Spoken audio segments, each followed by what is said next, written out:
রাধে রাধে। নমস্কার ভক্তবৃন্দ।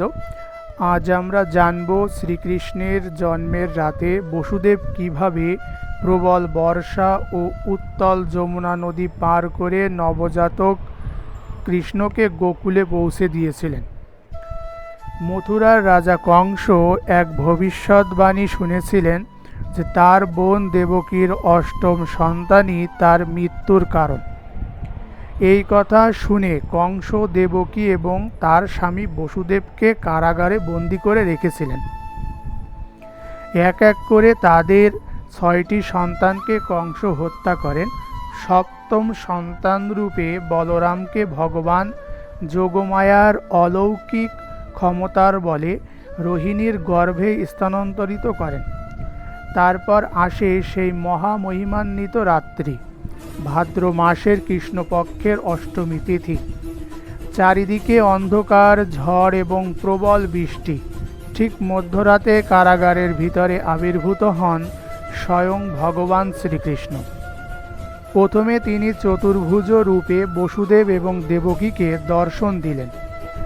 তার হাতে ছিল শঙ্খ, চক্র, গদা এবং পদ্ম। তিনি জানালেন তাকে অবিলম্বে গোকুলে নন্দ এবং যশোদার গৃহে নিয়ে যেতে। এরপর এক আশ্চর্য ঘটনা ঘটল। কারাগারের সব শিকল নিজের থেকেই খুলে গেল, লোহার দরজাগুলো খুলে গেল, আর পাহারাদাররা গভীর নিদ্রায় আচ্ছন্ন হয়ে পড়লেন। বসুদেব বুঝতে পারলেন এটি ভগবানেরই ইচ্ছা। তিনি নবজাতক কৃষ্ণকে একটি ঝুড়িতে রেখে মাথায় তুলে নিলেন এবং কারাগার থেকে বেরিয়ে পড়লেন।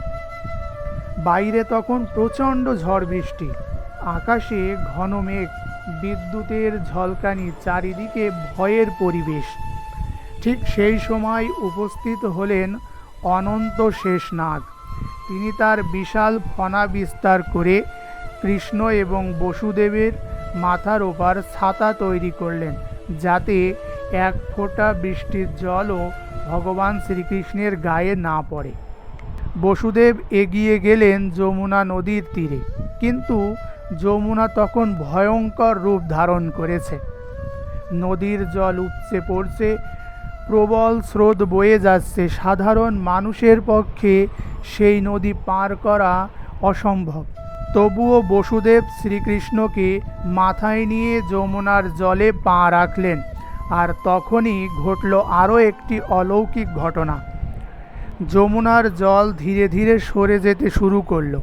নদী যেন নিজেই পথ করে দিলেন ভগবানের জন্য। বসুদেব নিরাপদে সামনে এগিয়ে যেতে লাগলেন। কথিত আছে, যমুনা দেবী শ্রীকৃষ্ণের চরণ স্পর্শ করার জন্য জলের স্তরটা এত বাড়িয়েছিলেন। তখন কৃষ্ণ তার ছোট্ট পা যখন যমুনার জলে স্পর্শ করলেন, তখন যমুনা শান্ত হলেন এবং পথ ছেড়ে দিলেন।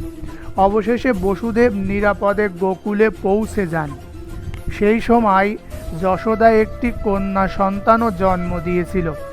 বসুদেব কৃষ্ণকে সেখানে রেখে সেই কন্যা সন্তানকে নিয়ে আবার মথুরায় কারাগারে ফিরে আসেন। ফিরে আসার সঙ্গে সঙ্গে কারাগারের দরজাগুলো আবার বন্ধ হয়ে যায়, শিকলগুলো আবার আগের মতন করে জোড়া লেগে যায়, সব কিছুই স্বাভাবিক হয়ে যায়।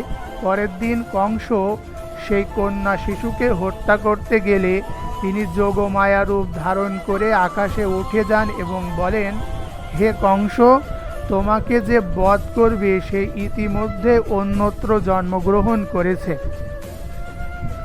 এভাবেই শ্রীকৃষ্ণ অলৌকিকভাবে কারাগার থেকে গোকুলে পৌঁছে গিয়েছিলেন এবং সেখানে তিনি তার দিব্য লীলার নতুন অধ্যায় শুরু করেছিলেন। জয় শ্রীকৃষ্ণ। রাধে রাধে।